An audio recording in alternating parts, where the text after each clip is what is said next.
ఒకరికి పెట్టడం నేర్చుకో, దాచుకున్నది నీ వెంట వచ్చేది కాదు.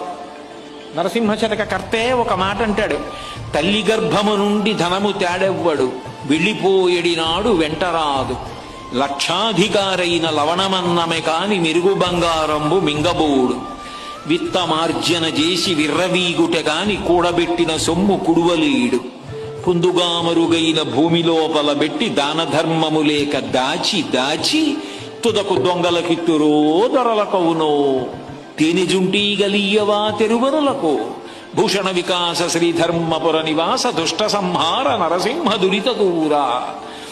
తల్లి కడుపులోంచి వచ్చినప్పుడు తెచ్చుకున్నది ఏదీ లేదు. అమ్మ కడుపులోంచి వచ్చినప్పుడు ఎలా వచ్చాడో వెళ్ళిపోయేటప్పుడు కూడా అంతే. ఒంటి మీద ఆఖరణ కప్పినటువంటి నూలు బట్ట కూడా లాగేస్తాడు. లాగేసి తీసుకెళ్లి కట్టెల మీద పడుకోబెట్టి వెలిగించేస్తాడు. ఒంట్లో ఉన్న నెత్తురంతా ముద్దలు ముద్దలుగా కట్టెల మధ్యలోంచి పడిపోతుంది. ఒంట్లో ఉన్నటువంటి మాంసం అంతా కాలిపోతుంది. తల వెంట్రుకలు మొదలైనవన్నీ ఊడిపోయి గాలికి ఎగిరిపోయి చెట్ల మొదట్లలోకి వెళ్ళిపోతాయి.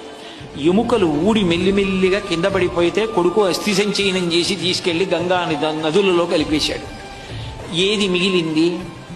ఇలా ఇలా ఉన్నన్నాళ్ళు చూపించి బోరలు విరిచినటువంటి వాడు తుట్టతొతకు ఏమయ్యాడు, పిడికెడు బూడిదయ్యాడు.